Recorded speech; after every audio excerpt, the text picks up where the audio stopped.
Thanks for staying with us. I'm Laura Ingraham, in for Bill O'Reilly. And in the Unresolved Problem segment tonight, a new Justice Department study shows that illegal drugs are easier than ever to get into this country, thanks to violent Mexican drug cartels. Meanwhile, the Obama administration is signaling that amnesty for illegal immigrants is next on the agenda. And with us now, Sara A, national security correspondent for the Washington Examiner, who's reported on this over the years, and from Texas, Francisco Hernandez, an immigration attorney. Francisco and Sara, great to see you both. Sara, let's start with you. How bad is this situation on the border right now? Because I've been reading reports for years that it's bad. We have decapitations, we have kidnappings on the rise. But how bad is it? It's worse. It's worse than being reported. And I mean, for years I've been traveling in and out of Mexico, and for years I've been reporting about this. And we have seen an increase in violence. We've seen an increase in violence against our own law enforcement officials. We're seeing an increase in violence in residents in the border communities, a spillover of violence. These cartels are amassing huge, huge armies. These political force, actually, and military force. Correct. Political and military force. We see them infiltrating all levels of the Mexican government, from the federal down to the state, down to the local police.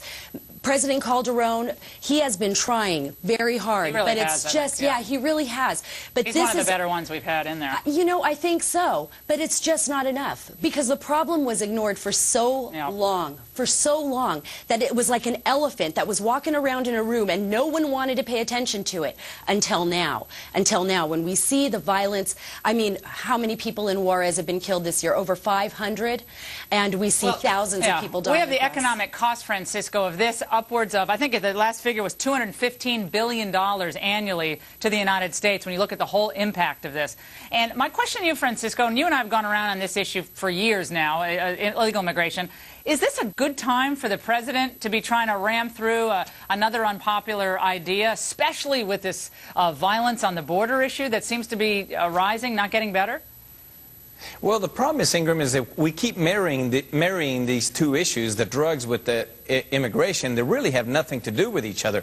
The drug problem, everybody admits, needs to be addressed, and I think what we're seeing as a reflection of the drug efforts by Mexico and the United States by working together.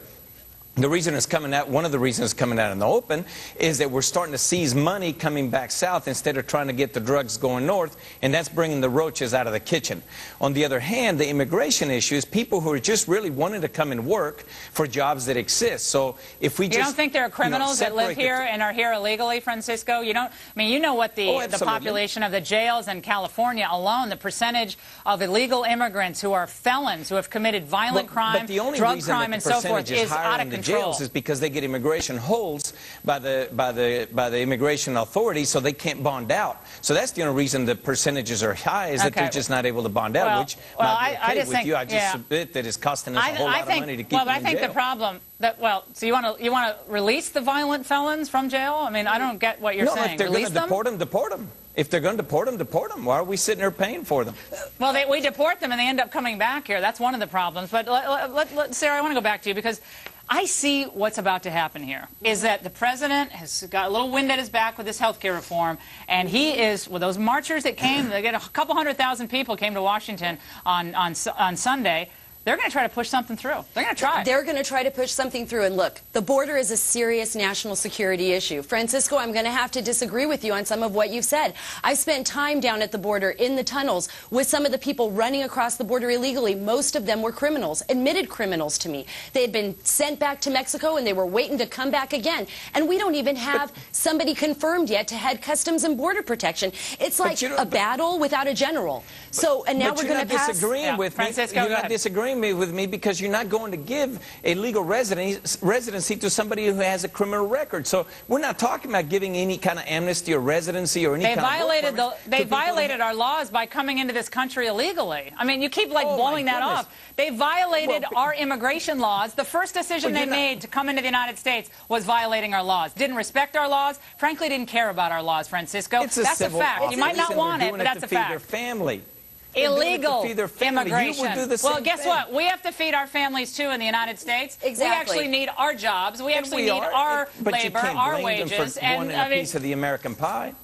Well, let's have everybody come in. Let's just forget the borders altogether. I don't even know why we have a border at this point. Well, we can't ignore the fact that it is a serious national security issue. Forget the borders. Let's get rid of the borders, and let's all be one big global utopia. Okay, we'll just all forget it. We're not going to give any legal residency to anybody who has a criminal record. So you're talking. But you don't know who has a criminal record or not. Francisco, I feel like I'm ganging up on you, but the fingerprints. You absolutely well, here's the problem. Is remember the last time around there was going to be a permission slip for gang members. Remember that was part of the immigration deal. Never forget that. It was crazy. That was never in there. That was one of them. But we appreciate it. Sara and Francisco, great to see you.